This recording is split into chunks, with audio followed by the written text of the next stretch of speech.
Custom and convention. A contrast between the artificial and the natural is generally understood in terms of the contribution which man does or does not make to the origin or character of a thing. Works of art are man-made. The artificial is somehow humanly caused or contrived.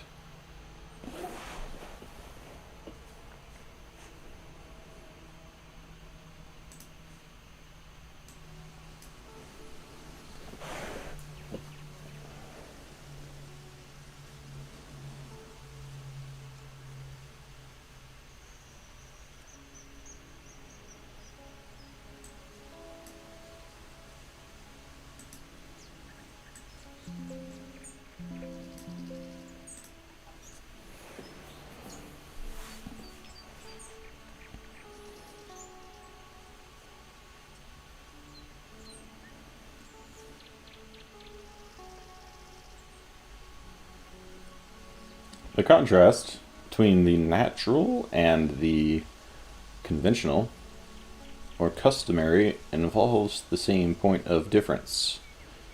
Though customs are not, in the strict sense, made by man, as are works of art, they do grow only as the result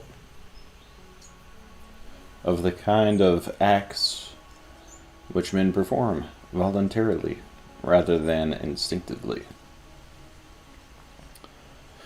Similarly, conventions like contracts are social arrangements or agreements into which men enter voluntarily.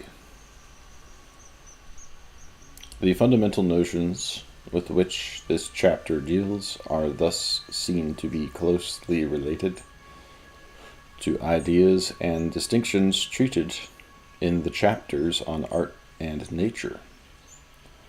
For example, the distinction between human action and production, or doing and making, helping us to understand how the conventional and the artificial differ from one another as opposites of the natural.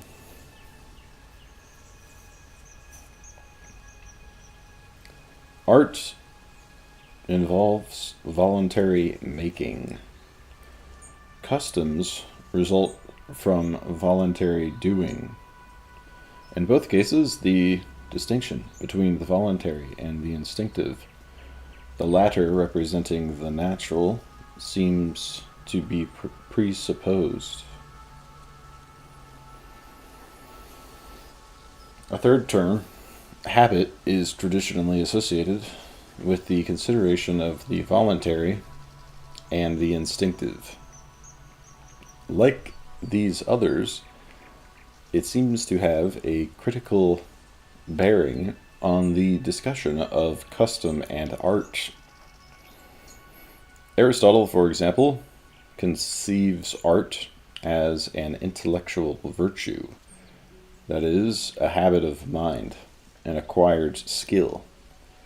For Hume, the customary and the habitual are almost the same. Whether they are to be identified or are only connected causally, the relation of habit to custom not only throws some light on the nature of custom, but also calls our attention to the fact that the words custom and convention cannot be treated simply as synonyms. In the tradition of the great books, the word convention has at least two meanings, and only one of which is it synonymous with custom. When convention is used to signify habitual social practices, it is, for the most part, interchangeable with custom. In this significance, the notion of convention, like that of custom, is an extension of the idea of habit. What habit is, in the behavior of the individual, customary or conventional conduct is in the behavior of the social group.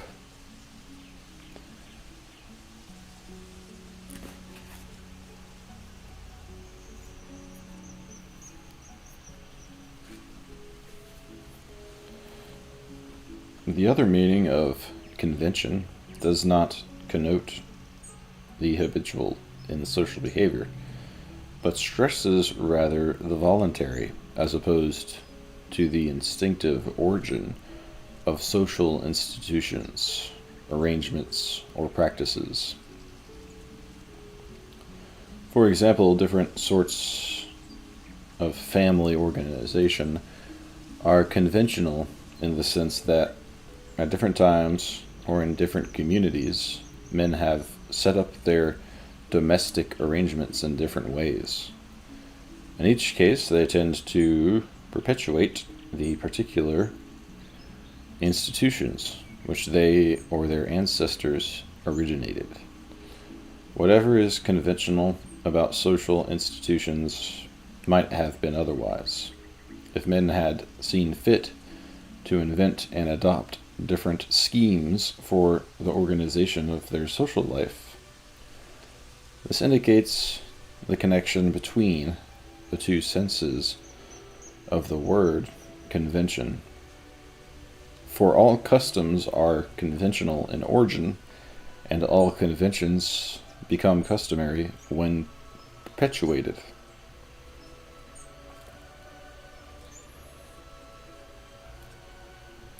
The fact that men can depart from as well as abide by their conventions, that they can transgress as well as conform to custom, seems to indicate that custom and convention belong to the sphere of human freedom. Yet there is also a sense in which custom is a constraining force, which reduces the tendency of individuals to differ from one another, and which has the effect of making them alike and regimenting their lives.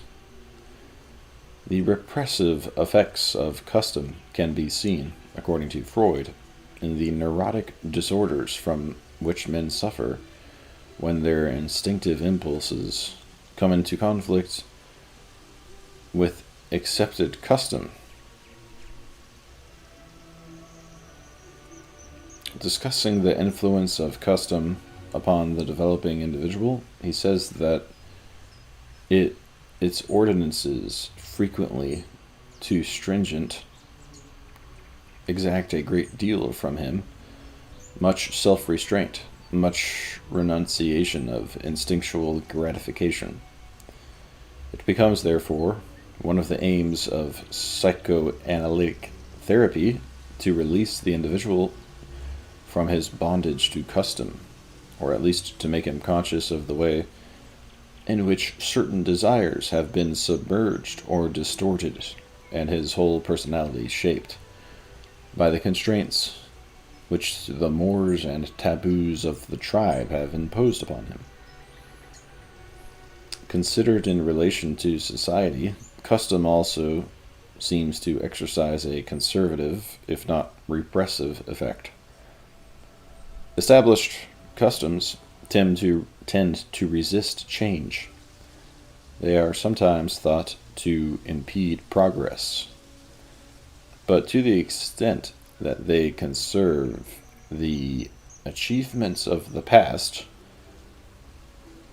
they may be indispensable to progress because they provide the substance of what we call tradition. A passage in Bacon's Advancement of Learning illustrates these apparently contrary effects of custom.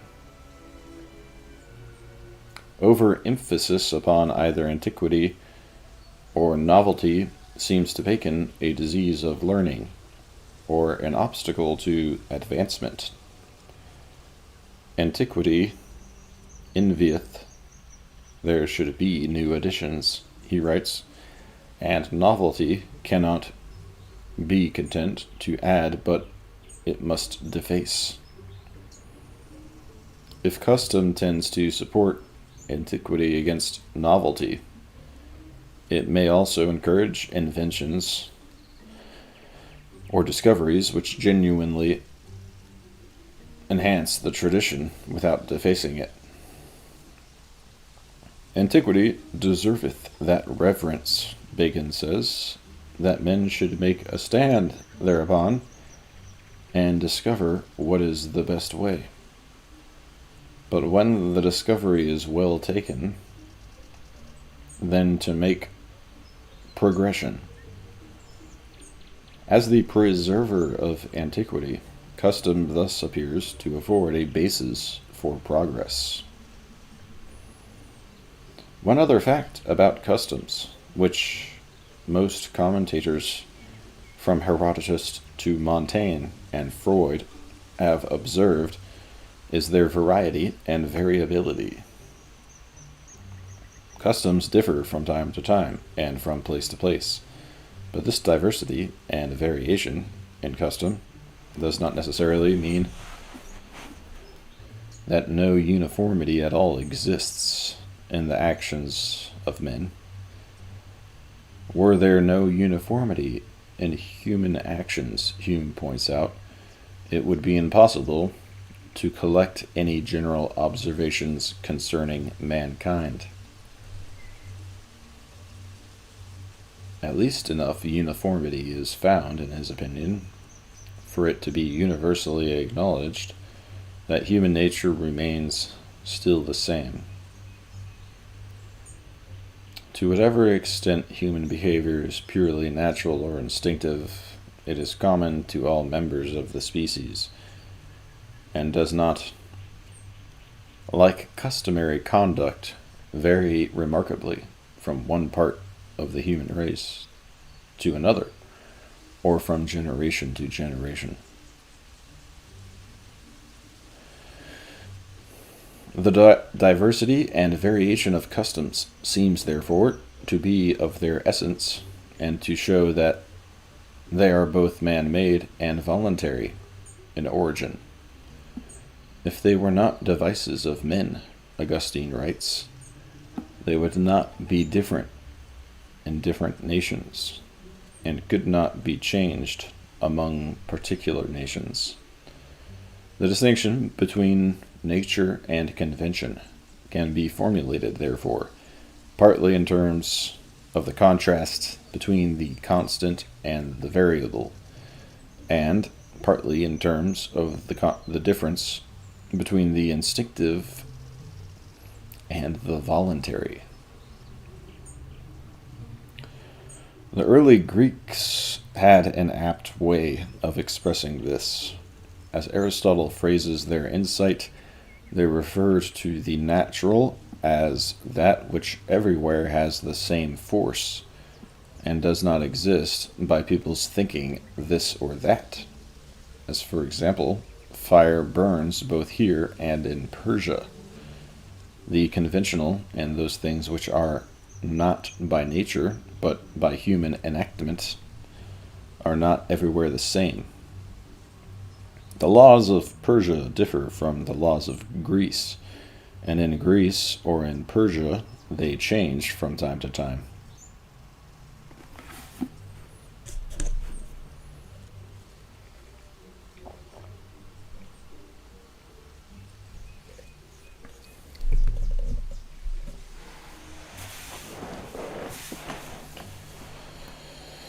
The variability of custom, in contrast to the constancy or uniformity of nature, puts the distinction between nature and convention at the service of the skeptic.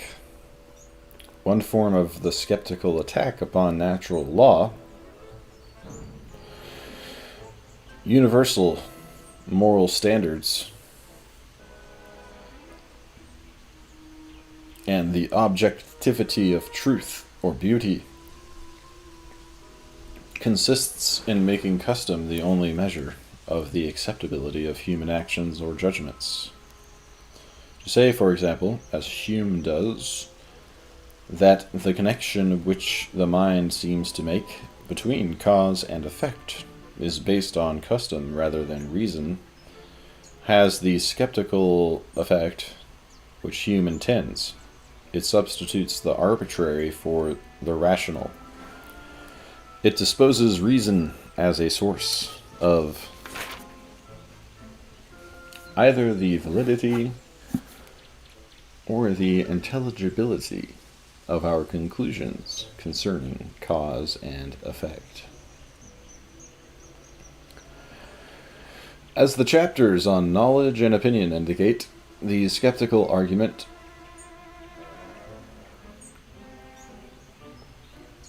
takes other forms. The reduction of all human judgments to opinion makes the difference between men in either action or thought unresolvable by argument or debate. One opinion can predominate over another only by force, by the weight of numbers, or by the weight of numbers. When it predominates by weight of numbers, it prevails by custom or convention. It is the opinion which the majority have agreed upon at a given time or place. To settle every controversy about what men should think or do by counting heads is to hold that everything is a matter of opinion and purely conventional. Whether the skeptic reduces everything to opinion or to convention, he achieves the same effect. What he means by calling everything an opinion or a convention is equally inimical to reason. In either case, the willful or arbitrary is enthroned in reason's place, and only force can be finally decisive.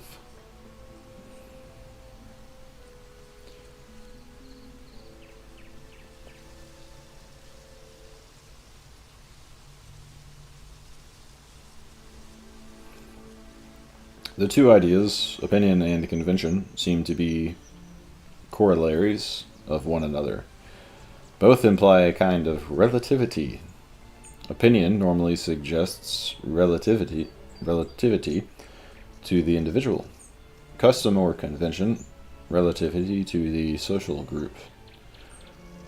Either may be involved in the origin of the other. The individual may, from his opinions, under the pressure of prevailing customs of thought or action, the customary beliefs or practices of a society or culture may, and usually do, result from opinions which have come to prevail. The Greek sophists, we learn, from the dialogues of Plato, appealed to the distinction between nature and convention, and to the distinction between knowledge and opinion in exactly the same way. They used the notions of opinion and convention with equal force in their efforts to question absolute standards of conduct and the objectivity or universality of truth. The most familiar of all these sophistical sayings, the remark attributed to Protagoras that man is the measure of all things, is interpreted by both Plato and Aristotle to mean that what men wish to think or do determines for them what is true or right. Man's will governs his reason, and convention, or the agreement of individual wills, decides what is acceptable to the groups. In the Gorgias, which is named after another of the leading sophists of the day, Plato puts into the mouths of Callicles the sophistic position that there is no law or standard of justice except the rule of the stronger. insisting that convention and nature are generally at variance with one another. Callicles attempts to show that all of Socrates' efforts to discover an absolute standard of justice come to naught because he cannot help but resort to the popular and vulgar notions of right, which are not natural but conventional. As they appear in Plato's dialogues, the sophists are obviously impressed by the kind of information which fills the history of Herodotus, information about the great diversity of human beliefs and practices which anyone could discover for himself if he traveled, as Herodotus did, from people to people, observing their institutions and collecting their legends. Herodotus himself does not explicitly draw the skeptical conclusion, yet his own suspended judgment on many matters betokens a turn of mind made cautious by the impact of contrary opinions and conflicting customs.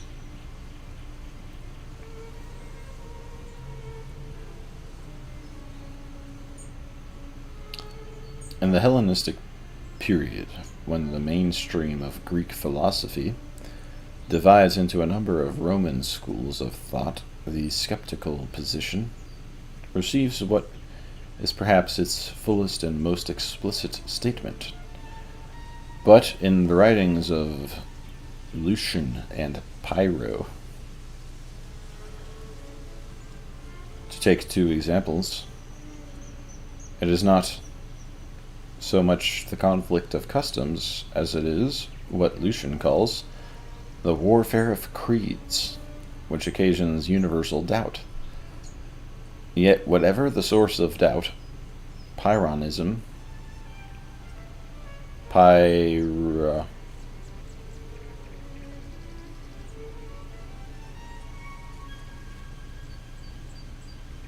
Pyrrhonism states the traditional denials of the skeptic in their most extreme form. The senses are entirely untrustworthy. Reason is both impotent and self-deceiving. Men possess no knowledge or science. No truth is self-evident. None can be demonstrated.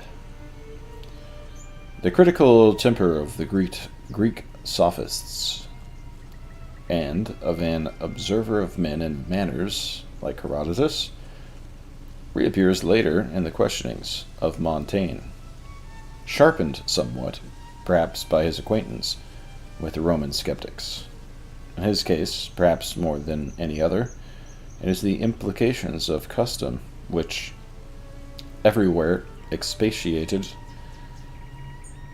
on in his essays, give them their skeptical tone. Not himself a traveler in distant parts, Montaigne traverses the world of time and space by reading. He becomes conversant with the strange customs of the aborigines and of the Orient through the reports of returned explorers. He culls from the historians and geographers of antiquity every difference in custom which their books set forth as fact or fable. Montaigne's insatiable appetite for collecting and comparing customs is not an aimless fascination on his part with the spectacle of human variety. It steadfastly leads him to the conclusion which is for him the only one possible, since every belief or practice can be paired with its opposite in the customs of some other time or place.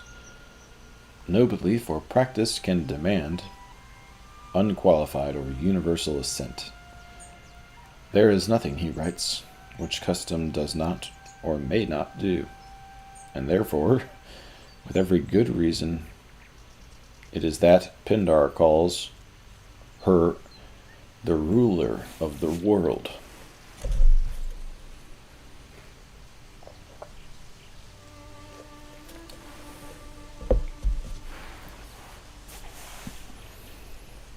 To say, as Montaigne does, that taste for good and evil depends in good part upon the opinion we have of them, and that everyone is well or ill at ease according as he so finds himself, amounts to saying that all moral judgments are matters of opinion, either individual or customary in origin. Beauty, too, is a matter of taste. We fancy its forms, Montaigne thinks, according to our own appetite and liking. As may be seen in the chapter on beauty, Montaigne assembles an abundance of evidence to show that standards of beauty vary with different peoples. The tastes or preferences of one group are as unaccountable as they are frequently revolting to another. Even in the field of speculative thought about the nature of things, Montaigne regards the things men hold to be true as nothing more than prevailing opinions, the cultural conventions of a time or place. We have no other level of truth and reason, he declares, than the example and idea of the opinions and customs of the place wherein we live. There is always the perfect religion, there the most perfect government, there the most exact and accomplished usage of all things. Of all human deceptions or impostures, none is worse than that which flows from a man's unwillingness to qualify every remark with the admission that this is the way it seems to me. In Montaigne's eyes, there is no greater folly in the world than the failure to recognize that we reduce truth and falsity to the measure of our capacity and the bounds of our sufficiency. When new ideas or the strange beliefs of others at first seem incredible simply because they are not our own, we shall find that it is rather custom than knowledge that takes away their strangeness. For his own part, Montaigne makes his emblem a question. What do I know? This, he says, sums up his Pyrrhonian philosophy. According to the modern social scientist, who claims that custom is the ultimate standard of conduct and that it provides the only criterion of moral judgment, no questions can be raised about the goodness or evil of particular customs. The customs of one people cannot be judged by another, at least not objectively or impartially, for those who judge must do so on the basis of their own customs. Since there is no arbiter above conflicting customs to say which is right, a particular custom has validity only for the group in which it prevails. Within that social group, the character or conduct of its individual members is measured by conformity to the prevailing customs. The descriptive science of sociology or comparative ethnology thus tends to replace the normative science of ethics or moral philosophy. The only scientifically answerable questions about human conduct take the form of how do men behave, or how have they acted individually or in groups, but not how should they. The study of morality, as in Sumner's Folkways, becomes a study of the mores, how the customs which measure conduct develop and dominate, or, as in the writings of Freud, it becomes a study of how the individual is psychologically deformed by the mores of his tribe and culture, according to the way in which the growing child reacts to the pressures which the community imposes through parental discipline.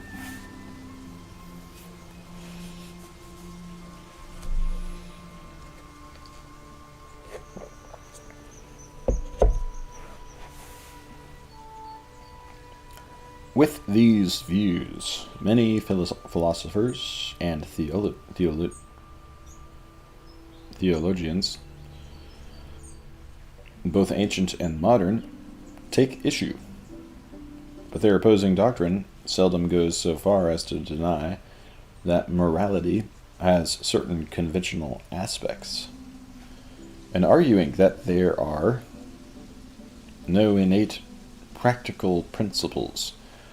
Locke, for example, like Montaigne, cites instances of contradictory customs to show that there is scarce that principle of morality to be named, or rule of virtue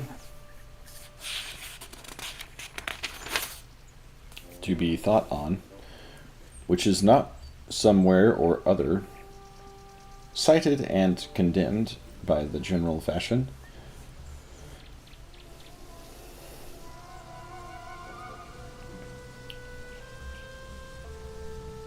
Of whole societies of men, governed by practical opinions and rules of living quite opposite to others. But Locke does not leave this observation of the diversity of customs unqualified. He goes on to assert that, though perhaps by the different temper, education, fashion, maxims, or interests of different sorts of men, it fell out that what was thought praiseworthy in one place escaped not censure in another, and so in different societies virtues and vices were changed.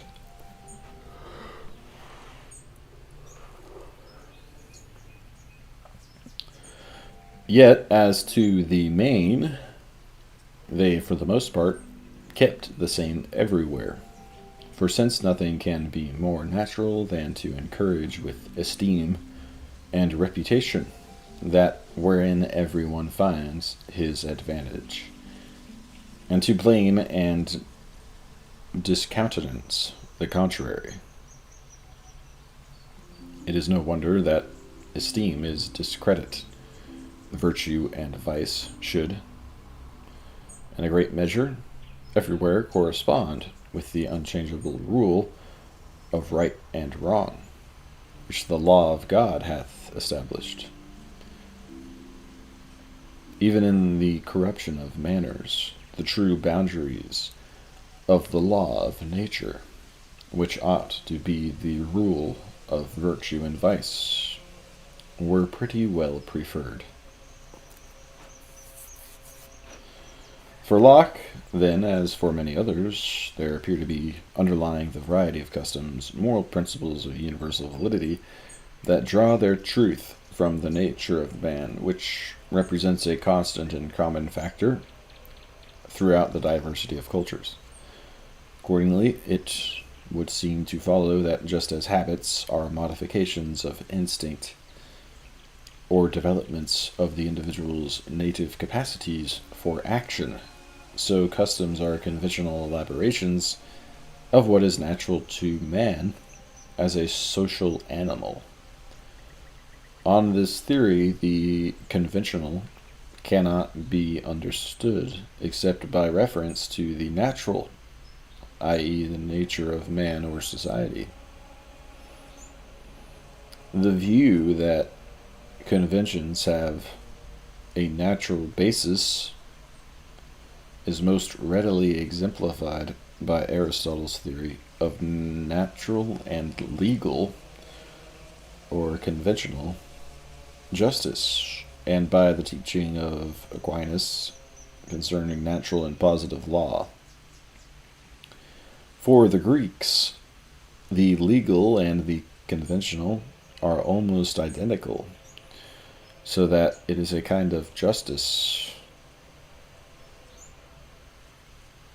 rather than a kind of law which Aristotle calls natural. Roman philosophers like Cicero and Roman jurists like Gaius and Ulpian make what seems to be an equivalent distinction in terms of law rather than justice. In his analysis, Aquinas follows the Latin, not the Greek, vocabulary. The Roman system of jurisprudence, Gibbon tells us, distinguished between those laws which are positive institutions and those which reason prescribes. The law of nature and nations. The former are man-made, the result of custom and prejudice.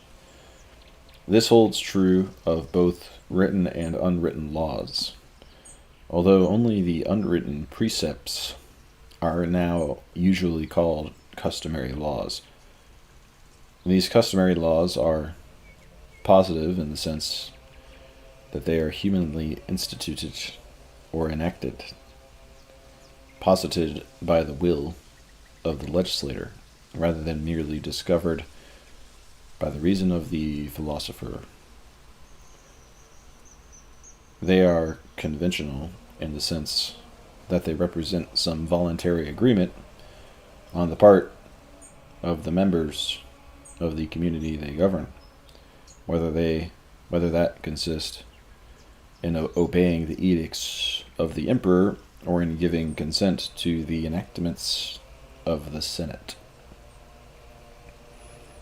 So far as it is conventional, the law of our community differs from another, and within the history of a single community. The positive law changes from time to time, but such bodies of law, however modified by accident or custom, Roman jurists, Gibbon says, conceived as drawn from the rule of right. The fact that reason prescribes this rule was their explanation of certain common elements which all bodies of positive law seem to contain. The principles underlying all codes of civil law, whether discovered directly by reason or drawn inductively, as Grotius later suggests, from the comparative study of diverse legal systems, comprise the precepts of what the Romans and later Aquinas call natural law. Thus, these writers seem to reaffirm, though in somewhat different language, Aristotle's point that what is naturally just is the same for all men everywhere and always, while the laws of Greece and Persia represent diverse conventional determinations of the universal principles of justice. The theory of natural right and natural law, as expressed in the writings of Hobbes, Locke, and Kant, as well as the ancient and medieval tradition, is of course more fully treated in the chapters on justice and law. But one example of the distinction between natural and conventional justice may be instructive here. Aquinas conceives positive rules as determinations of rather than deductions from natural law. He treats such precepts as thou shalt not kill, and thou shalt not steal, as conclusions that reason can draw deductively from the first principle of natural law, which is sometimes stated in the form of the command, do good, harm no one, and render to each his own. Because these precepts are the prescription of reason rather than enactments of the state. They can be interpreted as declaring that murder and larceny are always and everywhere unjust. But what sort of killing and taking of what is not one's own shall be defined as murder and theft? And how offenders shall be tried, judged, and punished? These are matters which natural justice or the precepts of natural law leave open for determination by the positive laws of each community, according to its own constitution and its local customs.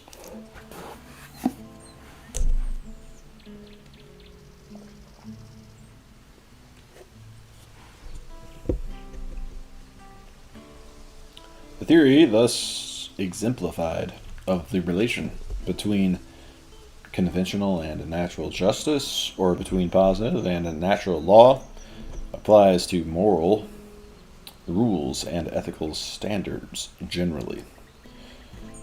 For the same reason that a positive law which violates natural justice cannot be called just, even though it is harmonious with the customs of the community, so no rule of conduct, however much it represents prevailing custom, can be approved as morally right if it violates the right as reason sees it. The defenders of natural law, which is also sometimes called the law of reason, proclaim the existence of an absolute standard above the diversity and conflict of customs by which their soundness is measured. Conflicting ethical doctrines raise many issues concerning what is right for men to do or good for them to seek. But the moralists at least agree that morality is based on reason or nature. For them, the facts of human nature or the institutions of reason will ultimately decide the points in issue.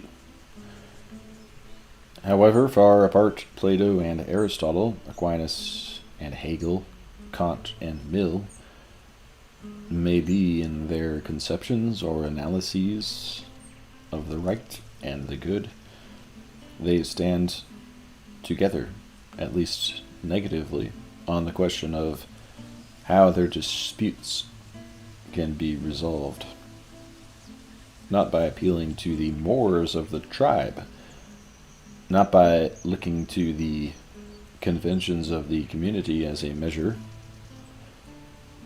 not by letting the customs of the majority decide. The deepest of all moral issues, therefore, exists between those who think that morality somehow derives from nature or reason, and those who, like the ancient sophists, or Montaigne, or Freud, find its source in custom and convention. According to the side a man takes on this issue, he does or does not believe it is possible to discover standards independent of custom, thereby to judge whether customs are good, bad, or indifferent. On one belief, public manners are conventional determinations of moral principles, or they are sometimes violations of them, just as positive laws are either determinations or violations of natural law. On the other belief, the individual may be approved or condemned for conforming to or transgressing the manners or mores of his group. But those manners or mores, whether they are liked or disliked by the individual, are above any tenable objective criticism. The controversy in jurisprudence and morality between the naturalists or rationalists who appeal to man's nature or reason and the positivists who hold that human customs cannot be appealed from parallels a controversy in the theory of knowledge or science. The parallel issues considered at greater length in the chapters on hypothesis and principle can be stated by the question whether the foundation of science, even of such sciences as logic and mathematics, consists of postulates or axioms. Axioms, like the precepts of natural law, are supposed to have a universality derived from the nature of human reason. They are self-evident truths, compelling assent. Postulates, on the contrary, are like rules of positive law, voluntarily accepted assumptions, which, when agreed upon by the experts in a certain science, become its conventional basis. In science, as in law, the positivists recognize nothing beyond the agreement of men to determine what shall be taken for granted as true or just. The difference between nature and convention also enters into the traditional discussion of two of the most characteristic activities of man, speech and political association. No one disputes whether the faculty of speech is natural to man. It is as natural for man to speak as for dogs to bark, or birds to sing. But the question is whether any human language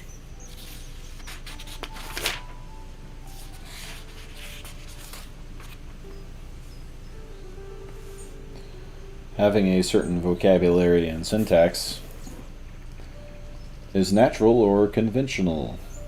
The answer seems to be dictated at once by the facts of the matter. Human languages exist or have existed in great number and diversity, and those which still endure have gradually developed and are undoubtedly subject to further change. Hence, according to the traditional understanding of the natural and the conventional, these various tongues must represent conventional languages. Originally invented by this human group, or that, perpetuated by customs, altered by the conventions of usage, period. In contrast, the expressive sounds instinctively made by other animals show themselves to be natural by the fact that they are common to all members of a species and do not change as long as the species endures. Nevertheless, as the chapter on language indicates, the writers of the great books consider the hypothesis of a natural human language. The Old Testament story of the Tower of Babel is sometimes interpreted as implying the existence of one language for all men before God confounded their speech and diversified their tongues. The story of Adam's giving names to the various species of plants and animals in the Garden of Eden is also cited by those who think there can be natural as well as conventional signs. In Plato's Cratylus, the attempt is made to discover the natural names for things, or at least to discern some natural basis for the words of a conventional language like Greek. These who reject the hypothesis of a single human language from which all others have developed by diversification, a typo. Those who reject the hypothesis of a single human language from which all others have developed by diversification, or who regard a purely... By the way, this book, all this writing I've been reading is appeared pretty much flawless to me in terms of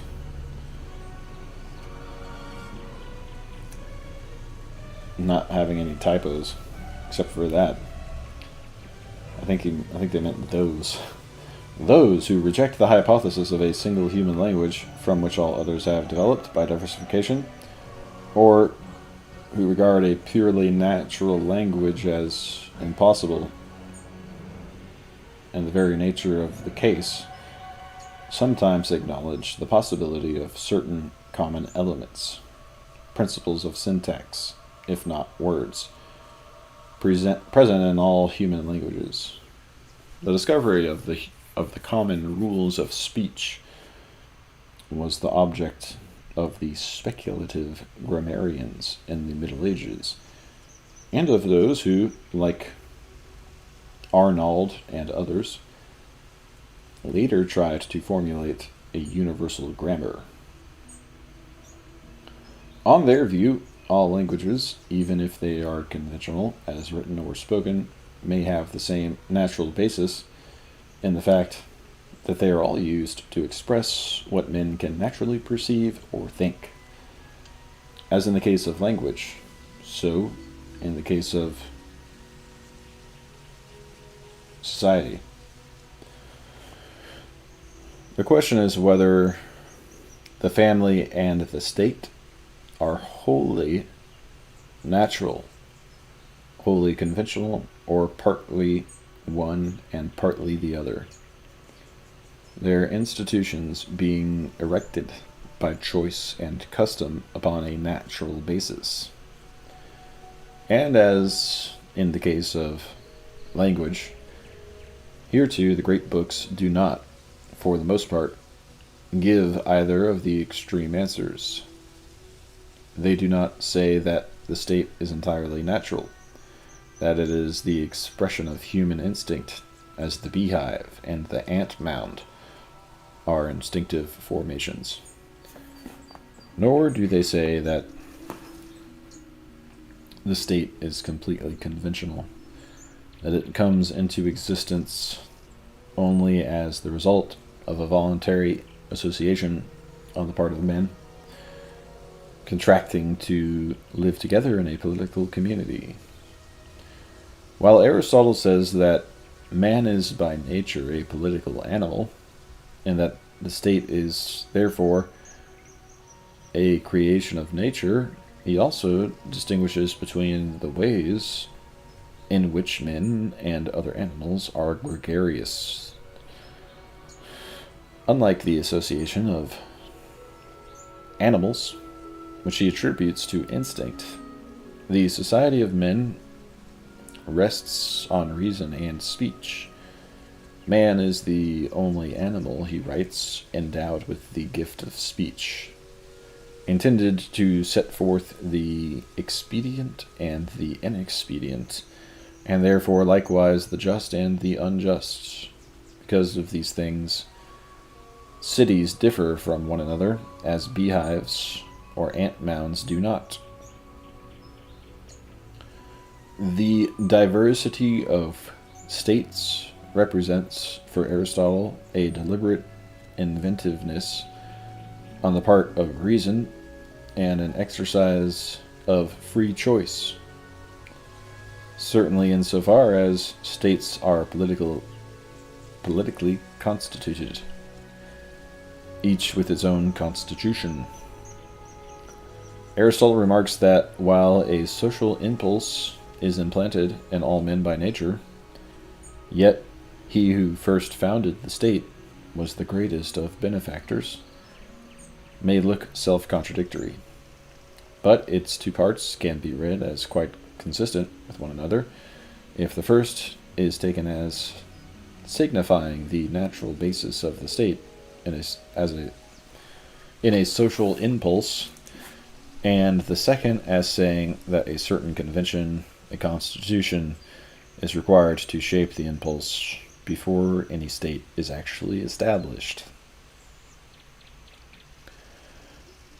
As Aristotle is sometimes interpreted to uphold the theory that the state is entirely natural, so Hobbes, Locke, and Rousseau are often read as maintaining the opposite extreme, that it is entirely conventional.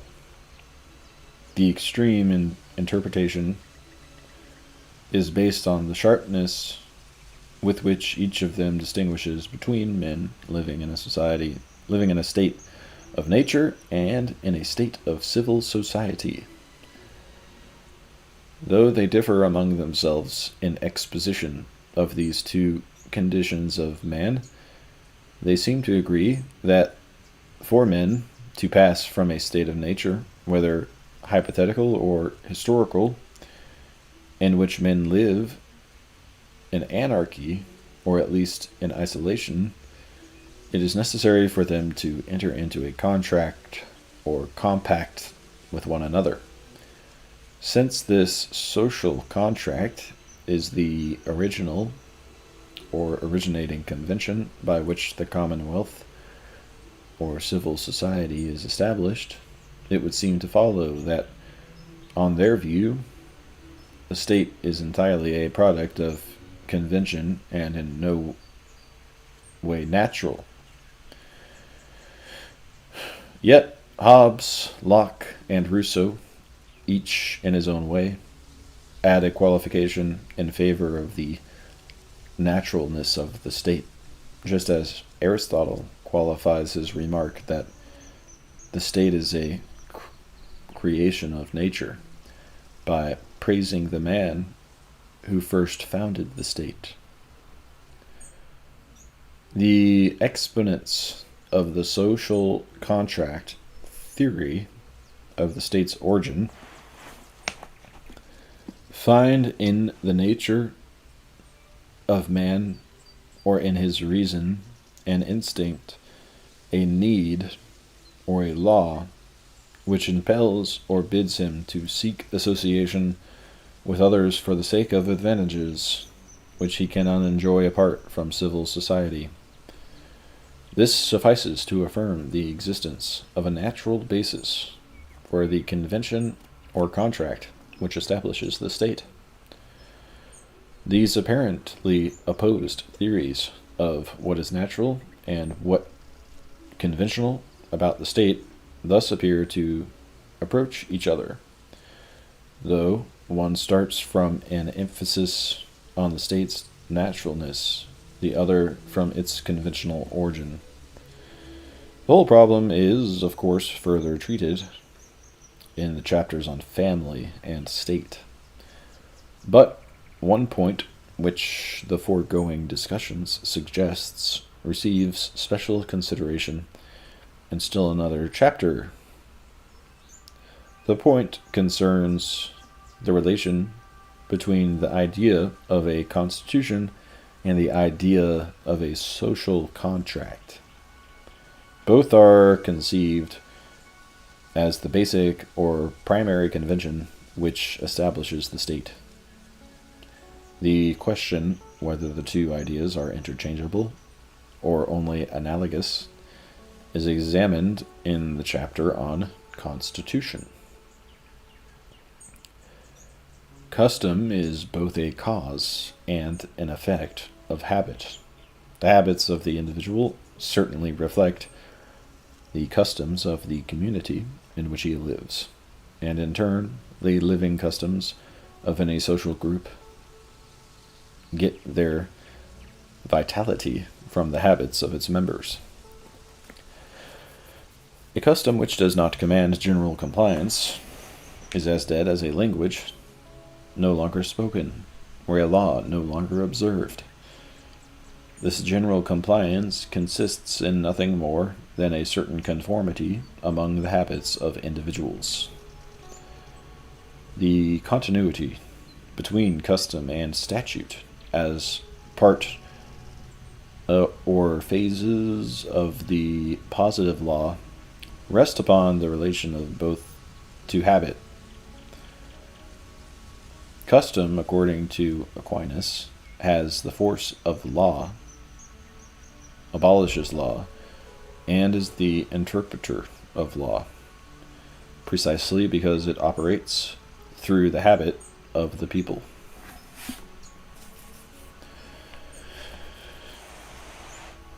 By repeated external actions, such as produce a custom, the inward movement of the will and the conceptions of the reason are most revealingly declared. And according to Aquinas, all law proceeds from the reason and will of the lawgiver. The law which a prince or a people enacts to become effective as social regulation must develop a particular habit of conduct in many individuals. Then and only then does a new enactment obtain the full force of law. To remain effective, it must continue to have the support of the customs of the country. Without that support, it may be a law on the books, but not in practice, for the authority of a law cannot long prevail against a contrary custom, except through a degree of coercion so oppressive as to produce rebellion. That is also why the customary or unwritten rule, usually the primitive form of positive law, is less flexible, less amenable to change or modification. Custom is a conservative factor. There is nothing more difficult to take in hand, writes Machiavelli, nothing more perilous to conduct or more uncertain in its success than to take the lead in the introduction of a new order of things. The innovator has for enemies all those who have done well under the old conditions, and lukewarm defenders in those who may do well under the new. Just as custom may either support the written law or render it ineffective, so custom works in opposite directions as a social force. It is both a factor of cohesion and of division among men, a cause of what is called social solidarity, and a cause of what is called and a barrier separating peoples from one another. When the Athenians refused to ally themselves with the Persians, they chid the Spartans, according to Herodotus, for fearing that they might make terms with the barbarian. For all the gold on earth, they tell the Spartan envoys, they could not take part with the Medes. To do so would betray our common brotherhood with the Greeks, our common language, the altars and sacrifices of which we all partake, and the common character which we bear. The barbarians, or the Gentiles, to use the traditional names for aliens or foreigners, are excluded by a social, not a geographic, boundary line, the line drawn between those who share a set of customs and all outsiders. When the stranger is assimilated, the group does not adopt him. He adopts the customs of the community. The very word community implies a multitude having much in common. More important than the land they occupy are the customs they share. The Federalists, advocating the political union of the 13 American states, could urge its feasibility on the ground that a social union already existed. Providence has been pleased to give this one connected country, Jay writes, to one united people, a people descended from the same ancestors, speaking the same language, professing the same religion, attached to the same principles of government, very similar in their manners and customs. Those who today advocate world federal union cannot similarly point to a world society already in existence. They can only hope that if the separate states were to unite politically, the social cohesion of the world's people might subsequently develop as a result of the fostering of universal customs by universal law.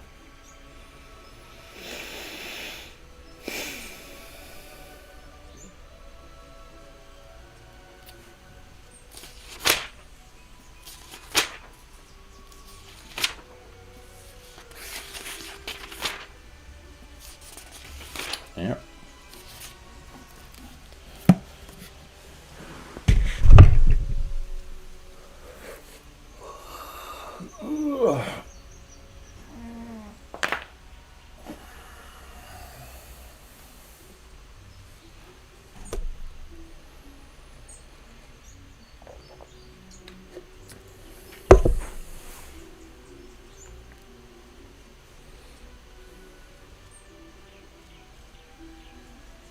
I wonder if there's a recording in existence anywhere.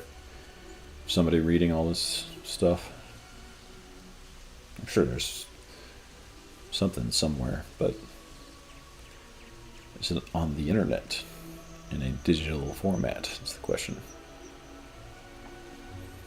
Probably not.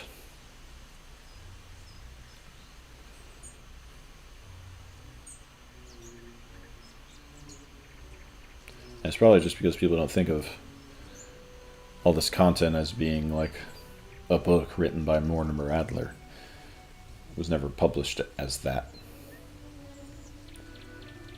But I mean, it basically is. It's like 800 plus big pages of original writing from the man.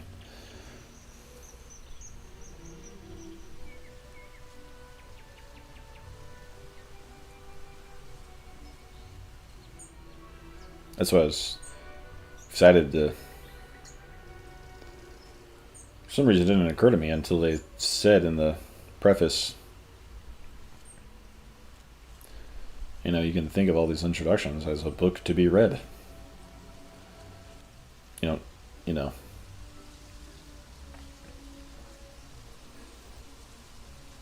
Not just like, hey, I want to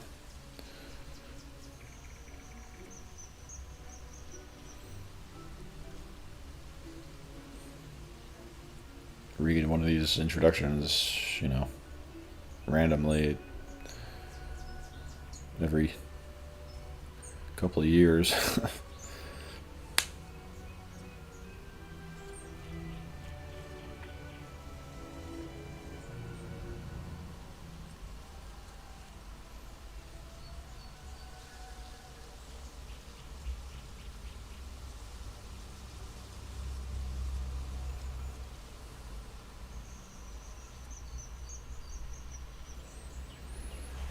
Definitely gives you a good foundation of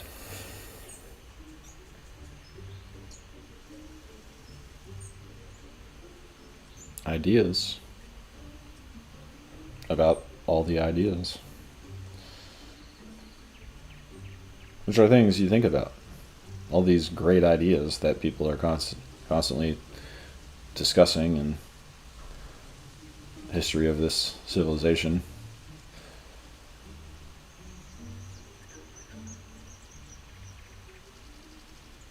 Are things that people think about, whether they think about it in terms of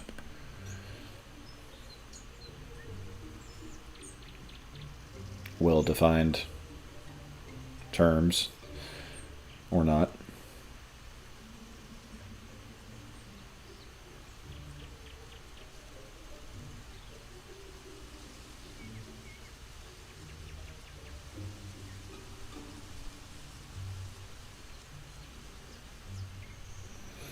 Custom and convention.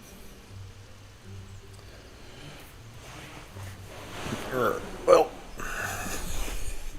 kind of getting to the point where sort of indifferent about which introduction I read next.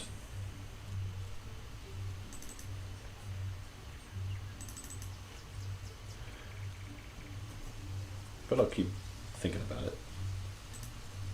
It's kind of like a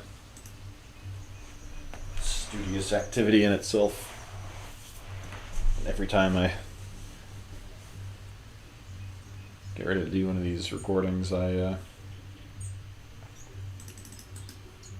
look at all the remaining ideas and I think about them and ask myself which one should I read next? Which one am I most interested in for whatever reason?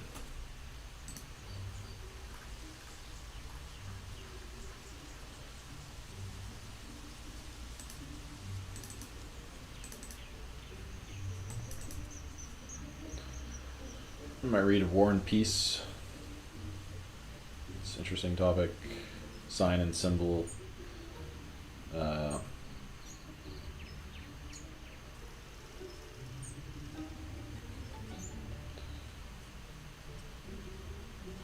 Necessity and contingency.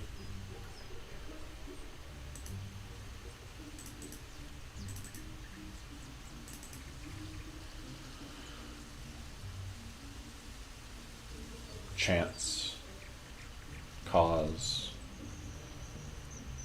definition, dialectic, duty. Yeah, because it's like people, you're sort of governed by all of these different things, whether you realize it or not. All these different ideas that you have.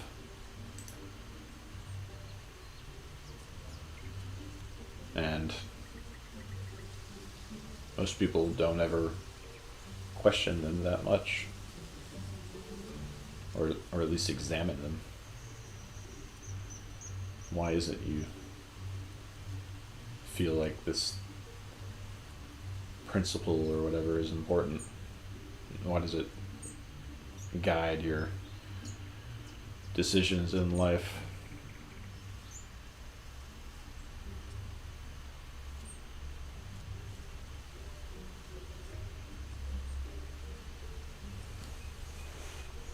Not that it's, something that shouldn't be there. Maybe you're right to have that guiding principle, and you sort of reinforce it, strengthen it. Or maybe it's something that you decide is just a matter of custom or convention.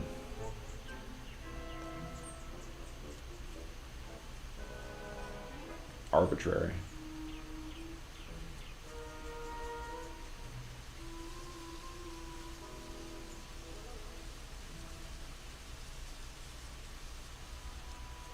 Although I think we established that most customs and conventions are not arbitrary.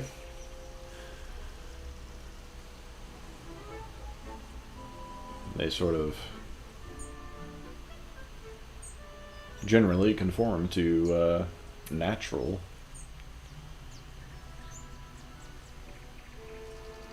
morality, which I totally believe in. That's the whole point of all this study, is where does that come from? Why is it that the good guy seems good?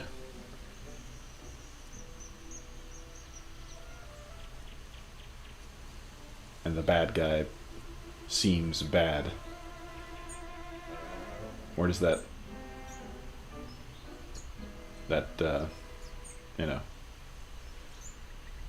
what is that? What is it, that invisible thing that shapes the person?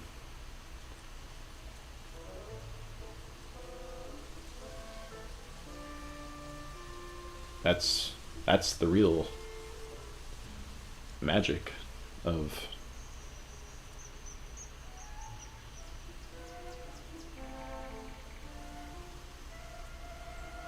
reality. There's some sort of invisible intelligence that molds things in ways that science isn't able to quantify. But just because an experiment isn't easily and quickly reproducible doesn't mean that it hasn't been tested and proven by many men throughout time.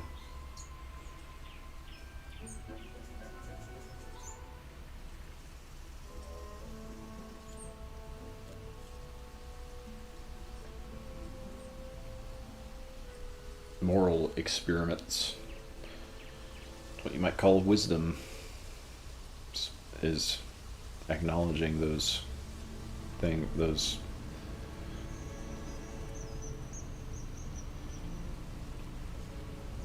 truths that have been proven. Maybe not on paper, but definitely in the spirit of the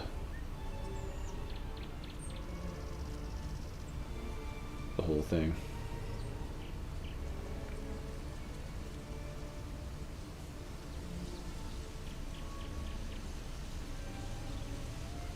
Which to me sounds like I'm stating the obvious, but I guess that's the point of the skeptic, is to just be devil's advocate.